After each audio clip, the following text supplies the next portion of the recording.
Donc on va attaquer ce petit direct, les amis. J'espère que vous allez tous excessivement bien.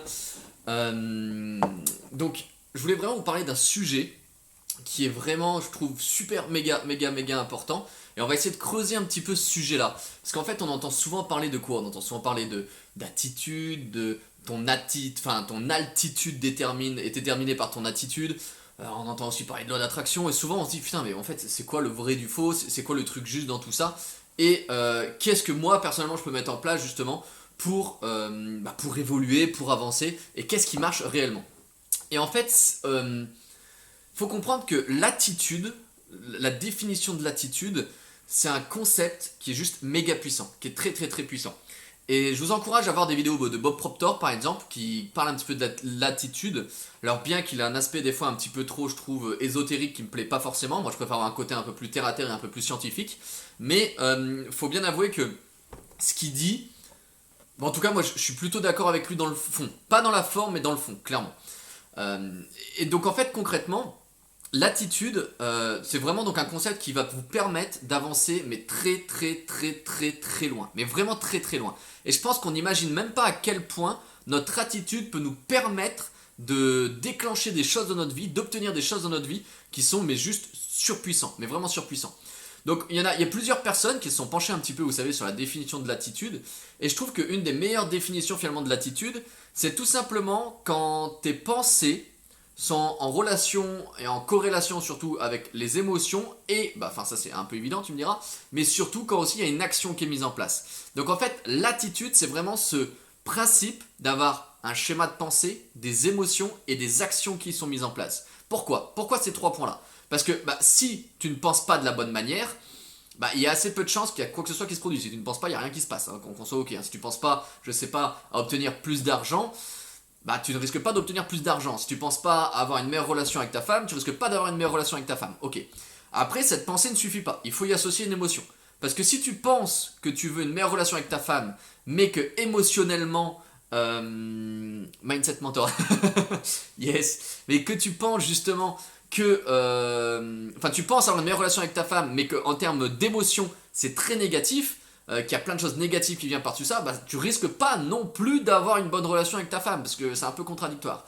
Et si non seulement tu penses que tu as envie de créer une belle relation avec quelqu'un, et que en plus tu associes une bonne émotion, mais que tu passes pas à l'action, de nouveau, il n'y a rien qui va se passer. Et ça va être pareil pour tout, finalement, les domaines de vie. Tous.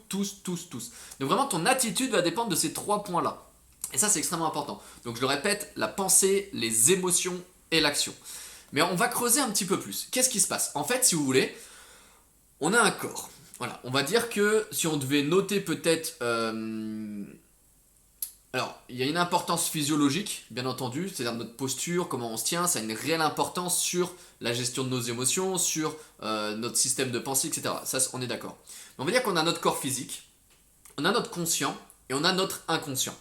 Et en fait, les trois sont extrêmement importants. Les trois sont vraiment très importants. Mais le domaine du conscient, il va être phénoménal. Il va juste être phénoménal. Mais ce qu'il faut savoir, c'est que le domaine du conscient peut être totalement changé, entre guillemets, par le domaine du conscient. Qu'est-ce que cela veut dire? Ça veut dire que quelqu'un qui va se répéter tous les jours, qui ne s'aime pas, qui ne s'apprécie pas, en fait, inconsciemment, chaque fois que dans son quotidien, il y a quelque chose qui va lui permettre de penser ça, il va le penser. Point. C'est comme ça. Quelqu'un qui est persuadé que de toute façon toute sa famille est obèse, donc lui il sera obèse, ça sera le cas. Quelqu'un qui est persuadé que de toute façon il est issu d'une famille de pauvres et qu'être riche c'est pas autorisé pour les employés. Boum, il sera pauvre aussi. C'est-à-dire qu'en fait c'est ancré inconsciemment tout ce système-là. Et on va même aller encore un peu plus loin que ça. C'est-à-dire que, regardez, et là essayez de me suivre attentivement parce que ça va être super intéressant ce que je vais vous expliquer. On vit tous des expériences dans notre vie. On a tous des expériences, ok. Quand je parle d'expérience, c'est tout simplement une situation de vie, n'importe laquelle. Ça peut être conduire une voiture, ça peut être parler avec quelqu'un, voilà, on vit tous des expériences. Ok. Est-ce que, n'hésitez pas à répondre dans les commentaires, je verrai les réponses après, mais je vais continuer. Est-ce que vous pensez que vous pouvez changer la perception de vos expériences? C'est-à-dire que, imaginons, vous êtes en voiture et vous avez un petit accident. Voilà, votre pare-choc, boum, il prend un impact. Ok. Est-ce que vous pensez qu'émotionnellement, vous êtes capable de changer la vision de cette expérience-là ou de pas du tout la changer et vous êtes obligé de la subir? Vraiment, répondez dans les commentaires si vous le souhaitez, c'est intéressant. Pour ma part, je vais vous expliquer pourquoi il est totalement possible forcément de changer cette expérience-là. La vision de cette expérience-là. C'est-à-dire que entre la personne qui va avoir un impact et qui va se dire mon Dieu, mon pare-choc il est foutu, c'est tout cassé, il faut tout réparer, ça va me coûter cher, etc. Et la personne qui va se dire mais putain, bah en fait mon pare-choc je vais déjà changer parce qu'il était pourri, en plus je m'en sors bien parce que ça aurait pu être bien plus grave que ça. Vous voyez que de la même expérience, on peut en tirer plusieurs émotions différentes. Donc si on est capable finalement de changer grâce à notre pensée le vécu de notre expérience, ça veut dire qu'on est capable de changer aussi notre état émotionnel. C'est-à-dire qu'on est d'accord, on a vécu telle expérience, mais ne serait-ce parce qu'on n'a pas pensé de la même manière, on va pas sortir les mêmes émotions de cette expérience-là. C'est-à-dire que si je vous demande aujourd'hui comment ça se passe dans votre couple, par exemple, et que la somme des expériences qui du coup en ont conclu un aspect négatif, parce que plus de conflits, plus de disputes, etc., il y a de fortes chances que vous me répondez, bah dans mon couple ça va pas bien. Par contre, si la somme de vos expériences de situation de couple sont positives, parce que dans votre mode de pensée, vous arrivez à rendre positives les choses, il y a de fortes chances que vous me dites que dans votre couple ça se passe super bien en fait, tout simplement. Donc on est d'accord qu'on a notre expérience, et notre expérience, on peut l'influencer de par notre manière de penser. Et notre manière de penser va influencer directement notre état émotionnel. Ça veut dire qu'en fait, on a un réel pouvoir de décider au jour le jour nos expériences, comment on a envie de les vivre ou de les subir. Pour ma part, vous le savez, j'ai eu un accident de parapente. J'ai plutôt quand même bien morflé pour ceux qui savent. Et bizarrement, j'en tire que du positif au jour d'aujourd'hui. Malgré que j'ai des douleurs quotidiennes, malgré que j'en ai des séquelles, aujourd'hui j'ai su transformer cette expérience-là, et de toute façon je crois que je l'ai transformée dès le début, en positivité. Parce que j'ai toujours su que chaque expérience peut-être qui peut sembler difficile dans la vie est juste une réelle opportunité pour s'en relever et d'être d'autant plus fort, si on peut dire cela comme ça.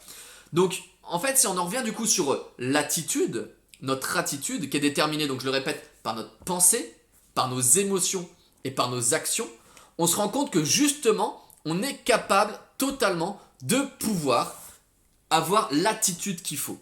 Mais pour ça, je reviens sur mon histoire de conscient et d'inconscient. J'espère que je ne suis pas trop en train de vous perdre et que je suis quand même assez chronologique dans mon histoire.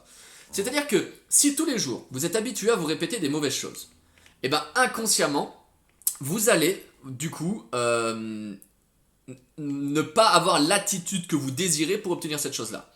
Et la chose la plus grave, les amis, parce que là on a parlé d'expérience, qui peut être modifiée par notre manière de penser, qui du coup influencer nos émotions, mais quand vous vous répétez trop constamment la même chose, je peux pas obtenir ci, je peux pas obtenir ça, le problème, ou je suis comme ci, ou je suis comme ça, le problème c'est qu'à un moment donné ça va devenir, les amis, un trait de caractère.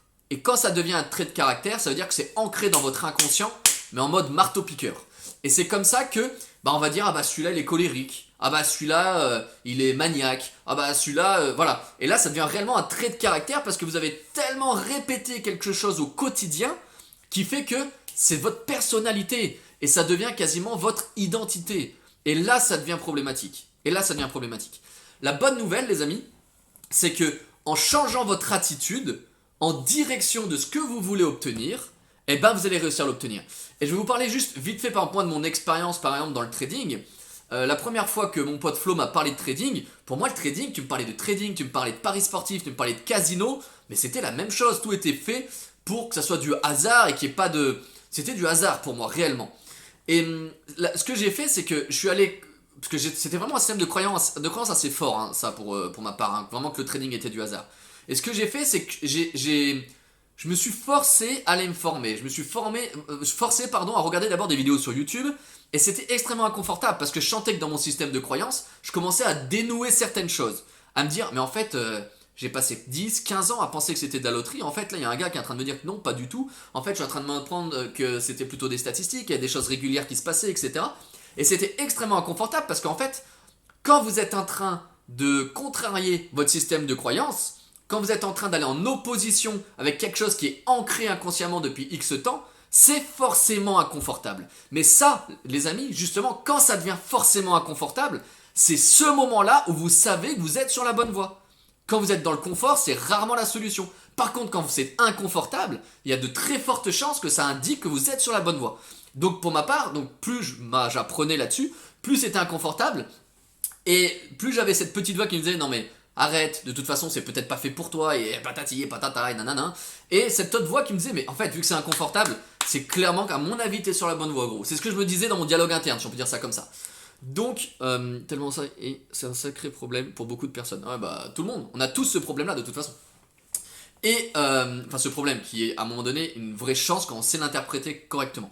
Et donc du coup, eh ben, j'ai commencé à me former, et de plus en plus, et de plus en plus, et de plus en plus. J'ai commencé à aller au Geneva Trend Center, à me former davantage, j'ai commencé à devenir trader, à me former, etc. et à apprendre. Et aujourd'hui, on voit les résultats que j'en ai en 8 mois, je pense bientôt, il faudrait que je recalcule, 7 mois, 8 mois, peu importe. 7 mois de régularité quotidienne. 7 mois où tous les jours dans ma tête c'était démonter des croyances limitantes sur le trading, démonter des croyances limitantes sur la notion d'argent, démonter des croyances limitantes sur moi, ma personnalité, mes attitudes, mes émotions, mes réactions face aux pertes, mes réactions face à l'échec, face à la victoire, etc.